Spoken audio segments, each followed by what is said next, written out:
অনেক ধরনের সাধন প্রণালী আছে। আদিকাল থেকে বৈদিক মতে এই যজ্ঞ প্রথা ছিল, আজও তা আছে। যেমন এক একটা সাধনার এক একটা সময় সীমাকাল থাকে। এই বৈদিক মতে অধিকতর তপ জপ করতে হয় না, অল্প সময়ের তপ জপে তার প্রাপ্তি অর্জন হয়।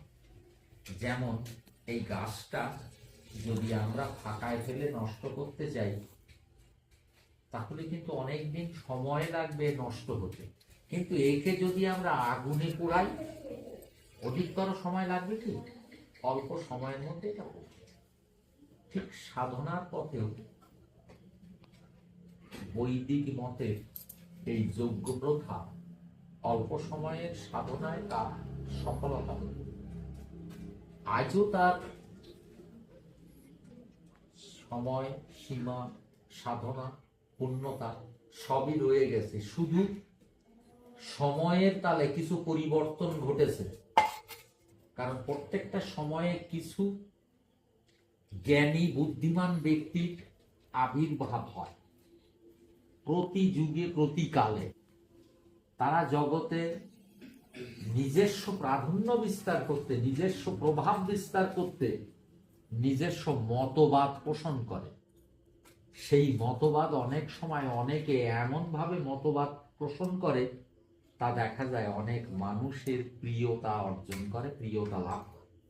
সেই প্রিয়তা লাভের জন্য প্রকৃত পথ, প্রকৃত সত্যের ধারা অনেক সময় তার ব্যতিক্রম পথে চলে। অনেক সময় সেই সত্যের ধারা কিন্তু পটভূমিকায় দেখা যায় লুপ্ত হয়ে যাচ্ছে বা অবাস্তব ধারা এগিয়ে উঠছে।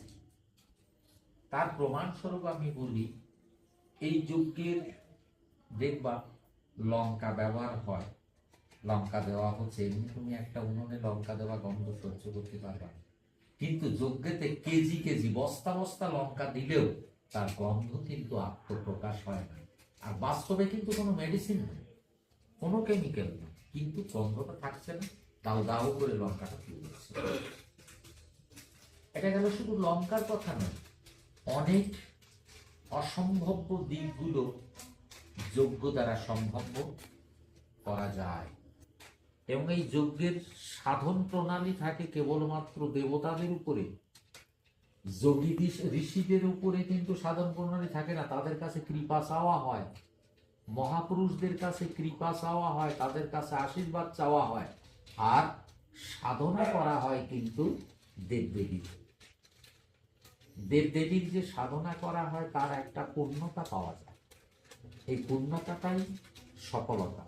আমরা প্রতি আমাদের শব্দ হচ্ছে প্রতি আমাবস্যাতে আমরা এই যজ্ঞ যেমন করি। আবার এই চৈত্র মাসের 1 মাস যজ্ঞ করছি, তার প্রধান কারণ কি? প্রধান কারণ অন্য কিছু নয়, অল্প সময়ের মধ্যে পূর্ণতার মধ্যে দাঁড়িয়ে থাকা, অল্প সময়ের মধ্যে পূর্ণ শক্তি প্রাপ্তি লাভ করা, অল্প সময়ের মধ্যে সাধনা দ্বারা তার গতি এগিয়ে নেওয়া।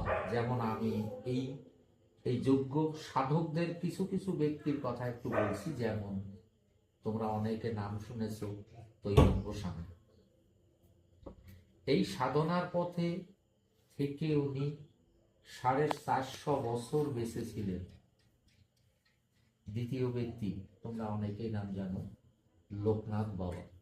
ইনি 160 বছর বেঁচে ছিলেন। শুধু তাই না, এই যজ্ঞ যোগ সাধনা সর্বশ্রেষ্ঠ, এর উপরে কিচ্ছু নেই। এই এমন একটা সাধনা, এই সাধনার দ্বারা অসম্ভব সম্ভব করা যায়। যেমন আমরা এখানে প্রতিদিন যে অসম্ভব সম্ভবের পথ দেখাই মানুষকে। একটা ক্যান্সার রোগী এলো, হাত তুলে দিলাম, এই যজ্ঞের সাধনার প্রাপ্তিফল, হাত তুলে দিলাম, তাকে ঈশ্বরের কাছে কামনা করলাম, ঈশ্বরের কাছে বললাম, ঈশ্বরের বীজ মন্ত্র তার উপরে নিক্ষেপ করলাম, মুহূর্তের মধ্যে বাণ টনা কেটে দিয়ে সে রোগ মুক্তি পেল। এটা প্রতিদিন ঘটছে। যদি এইভাবে না ঘটতো, এই মন্দির এইগুলো তো হতো না। এগুলো তো আমরা কারো কাছে চাঁদা তুলে করিনি, কারো কাছে সাহায্য নিয়ে করিনি। আমরা সম্পূর্ণভাবে সাধনার উপরে নির্ভরতা দেখিয়ে অনেকে বলে জাদু টনা মন্ত্রের অনেক শক্তি, মন্ত্র মন্ত্র মন্ত্র মন্ত্র কি? মন্ত্র হলো সেই শক্তি যেটা মনটাকে নিক্ষেপ করা। কিন্তু আমি মনটা নিক্ষেপ করলাম, কিন্তু বাস্তব শক্তির উপরে, বাস্তব জায়গার উপরে যদি আমি মনটাকে নিক্ষেপ না করি, তাহলে তো আমি বাস্তবতা পাবো না, সত্যতা পাবো না, সঠিক সাধনা হবে না। আমি এখানে যদি এই এই এই বলে বলে কাউকে ডাকি, কে উত্তর দেবে? উত্তর তো দিতে পারবে না। তাই উত্তর দেবে কে? যাকে আমি ডাকবো সে উত্তর দেবে।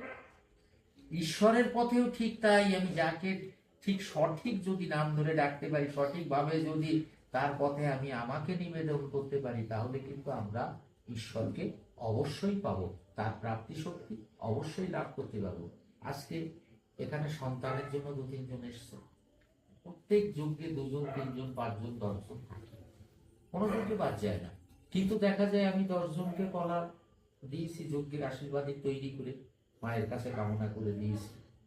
যারা ঠিক মন দিয়ে নিয়েছে সে কজন সন্তান পাবে? যে মন দিয়ে নিতে পারবে না, সে হাজার চেষ্টা করে আমি দিলেও সবটা হবে না, মনটা দিতে হবে। এখানে যারা কামনা করে, প্রকৃত কামনা করতে পেরেছে, তারা পেয়েছে। তাই তোমরা যারা এসেছো, আমি বলবো গভীর মনোনিবেদন দিয়ে মনকে তপ্ত করে রেখে, মনকে গভীরে মায়ের চরণে ঈশ্বরের পথে রেখে ঠিক মন দিয়ে ডাকবা, দেখবা ধীরে ধীরে তার মনোকামনা অবশ্য পূর্ণ হবে।